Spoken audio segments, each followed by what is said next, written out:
मित्रों,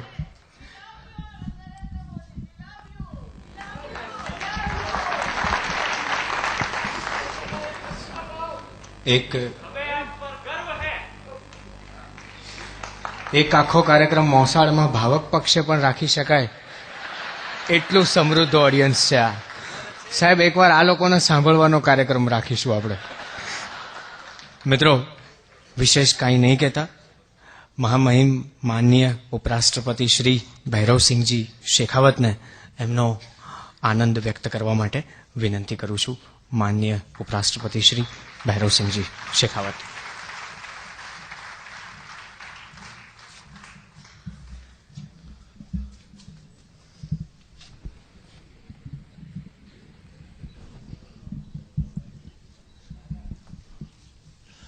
गुजरात के माननीय मुख्यमंत्री श्री नरेंद्र मोदी जी,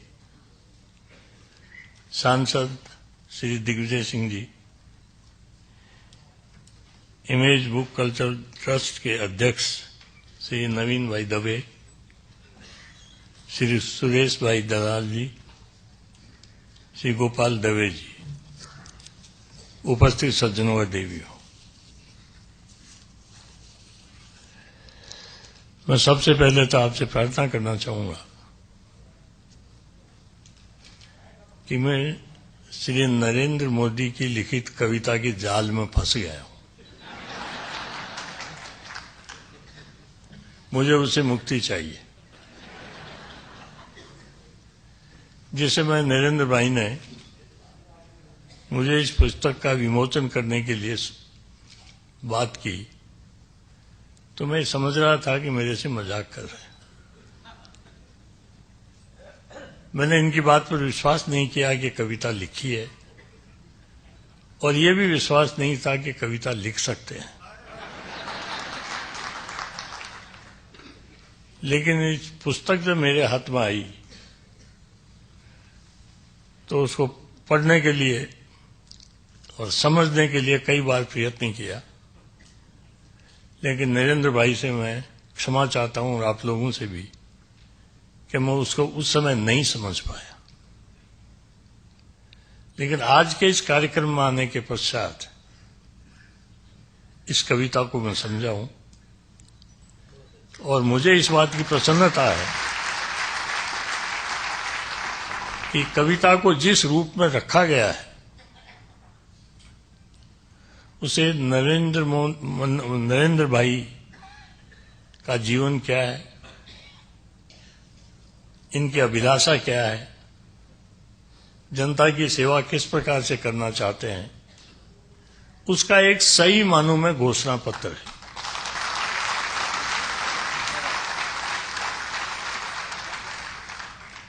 इस घोषणा पत्र को कविता के रूप में मैं पढ़ता रहता तो समझ में नहीं आता, लेकिन आज जिस प्रकार से कविता को सुनाया गया, उन कलाकारों को मैं धन्यवाद देना चाहता हूं कि अगर वो नहीं होते और ये पुस्तक का विमोचन करके मैं चला जाता तो मेरे मन में कोई राजनीतिक इस प्रकार की रचना कर सकता है, इसका कभी विश्वास पैदा नहीं होता. अगर राजनीतिज्ञ भी मोदी जी जैसा,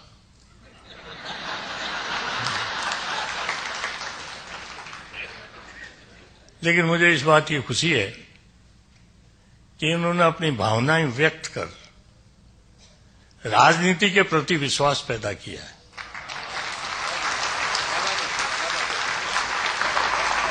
कोई ये नहीं समझ ले कि राजनीतिक क्षेत्र में आने वाले व्यक्ति केवल राजनीति के अतिरिक्त और कुछ नहीं जानते,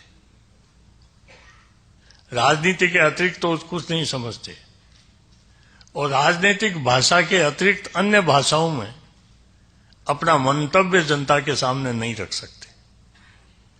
लेकिन इस कविता के माध्यम से इन्होंने प्रत्यक्ष रूप में अपना घोषणा पत्र ही नहीं रखा, राजनीति के क्षेत्र में आने के पश्चात आदमी किन किन विषयों पर विचार कर सकता है और किस किस माध्यम से जनता को आश्वस्त कर सकता है, ये सारे माध्यम इन्होंने सामने रखे. और मुझे थोड़ा समझता मैं जरूर हूं, लेकिन बोल नहीं सकता। गुजराती में जो कुछ कहा गया उसको मैंने समझ लिया, लेकिन बोलना मेरा कठिन है। मैं मोदी जी को इतना ही कहना चाहूंगा कि आपने जिस प्रकार की कविता की रचना की है, उससे प्रेरणा तो मुझे बहुत मिली है कि मैं भी राजस्थानियों को बुलाकर राजस्थानी कविता उनके सामने रखूं।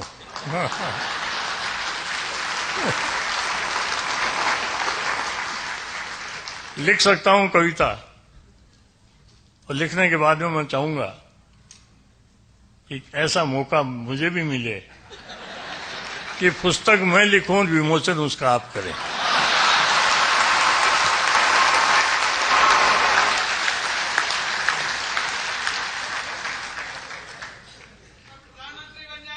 हैं? वहां प्रधानमंत्री को रुकावट नहीं कि प्रधानमंत्री होते हुए पुस्तक का विमोचन कर सकते हैं। हैं? हमें भी निमंत्रण मिले। मैं निमंत्रण तो आपके बिना निमंत्रण नहीं दूंगा, तो हाल में कौन आएगा? मुझे इस बात की खुशी है कि आज इस कविता में जो कोमलता है, मन की कोमलता, वह काफी दृष्टिगोचर होती है। मुझे क्षमा करेंगे मोदी जी, इनके स्वभाव को देखकर मैं इतनी कोमलता इनसे अपेक्षा नहीं करता था।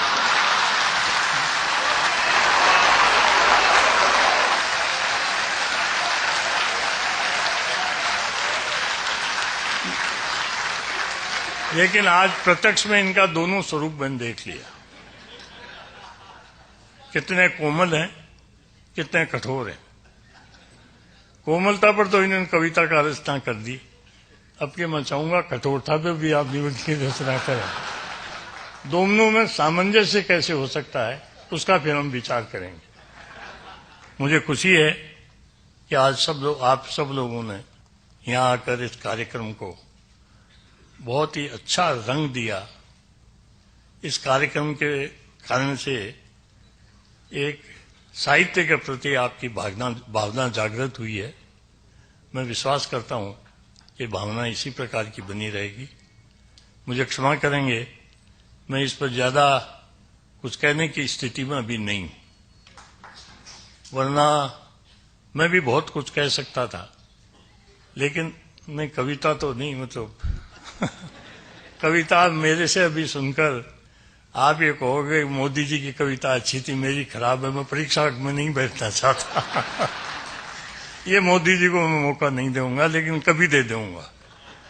इन्हीं शब्दों के साथ आपके प्रति आभार प्रकट करता हूं, मोदी जी के प्रति बहुत आभार प्रकट करता हूं। मुझे वास्तव में संदेह था ये कविता नहीं लिख सकते, इसलिए मैंने कहा कि मजाक करने के लिए आज मैं ही मिला क्या, कहने आपको आना पड़ेगा, मैं आ तो जाऊंगा। लेकिन जब पुस्तक मिली तब मैंने इसको पढ़ना शुरू किया। अब गुजराती में पूरा नहीं समझ सकता था, इसका हिंदी अनुवाद कराया, लेकिन अनुवाद में वो स्वाद नहीं आया जो गुजराती में स्वाद था।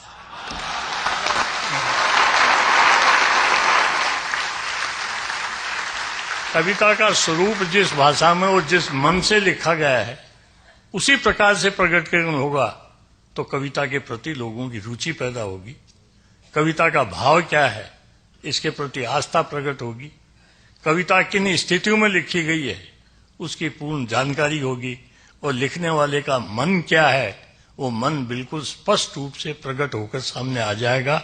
मोदी जी, आज आपने अपना मन प्रकट कर दिया, इसके लिए मैं धन्यवाद देना चाहता हूं, और आप लोगों को भी धन्यवाद देना चाहता हूं कि आपने सबने जिस रूप में इस कविता को सुना है, उसको समझा है, और समझकर जिस प्रकार का आपने प्रतिक्रिया व्यक्त की है, मैं उसके लिए आप सबको धन्यवाद देता हूं।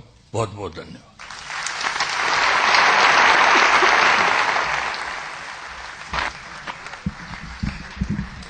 Thank you very much.